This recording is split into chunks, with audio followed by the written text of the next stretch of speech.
Today is a sad day for me. Let me tell you why pulling UMBRA off of my streaming platforms was a difficult decision. UMBRA came out around 2017. Before this time, it was very difficult to get your music onto streaming platforms. DistroKid had this incredible game-changing offer that they could get you unlimited releases onto streaming platforms for a measly $20. I wanted to test out this amazing new service, so I decided let's put out a project. Now, for those who don't know, when you rap over an instrumental, the producer still owns the music until you purchase a license to use it. That's why you don't hear every song that an artist makes, because we have to make financial decisions about what kind of art is good enough to put money behind. But this was a great opportunity for me to test out this new service and get a project of mine on streaming platforms.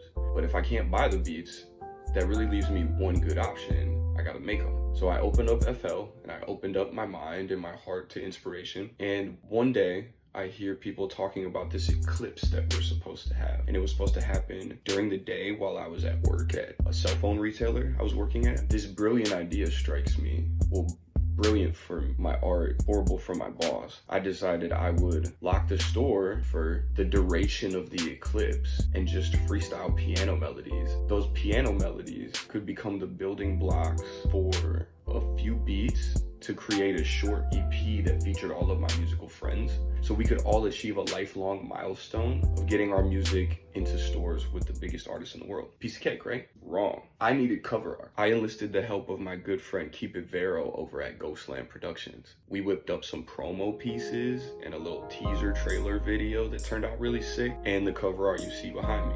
We had worked on several projects prior to this, and I really trusted my brand in his hands. This is during the time period where I'm actively trying to rebrand myself from Fizzy Foe into a more professionally branded Phoenix. The PHO being kept to pay homage to the original journey, but also acknowledging this kind of fiery rebirth that I was attempting in my brand. This would be my first official release as Phoenix. Now, I thought I did ample research on the name Phoenix prior to releasing this project. I had already registered my name with BMI, which is your performing rights organization, and they said, you're good to go, you can be Phoenix. As it turns out, there's already a band in the iTunes store that goes by the name Phoenix. Like, duh, I thought I was so original. So put yourself in my shoes. Now it's crunch time. I've been promoting a specific release date for a few weeks. So now the night of the drop, I have to decide a permanent decision about my name and my brand and my handle and what I want the world to know me as. And I needed to do it tonight so I could keep the release date and keep my word to my fans.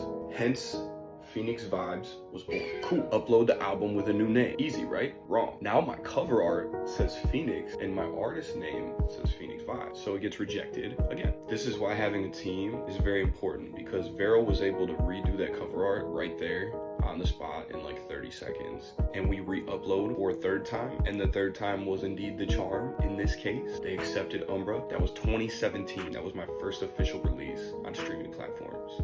Fast forward to today. The reality is this: as much as I love that project and I love everyone who featured on that project with all of my heart, that project just doesn't reflect my current product and my current brand as well as I would like. And on the off chance that someone's hearing me for the first time on a streaming platform, I need them to hear something from this decade. However, what I am doing is making it available on my website. Let me show you how to find it. Okay, from my homepage, you want to select here, and then you want to select archive from the drop-down menu. Here, you'll find all of my old work as Fizzy Foe, as well as my work with my crew 3 Hated from around the years 2014 to around 2016-17 when this project was released. Now, disclaimer for anyone digging around in the PXVBS archives. There is a reason I'm taking that stuff down. It is a difficult listen. At the very best, it is a laugh and a half to just hear how prepubescent I was, and you could hear how hungry I was and how much I wanted it and I was chasing my dream. But it is also just bad music, just garbage quality. Like, my writing wasn't there. Not a lot of re-listen value whatsoever.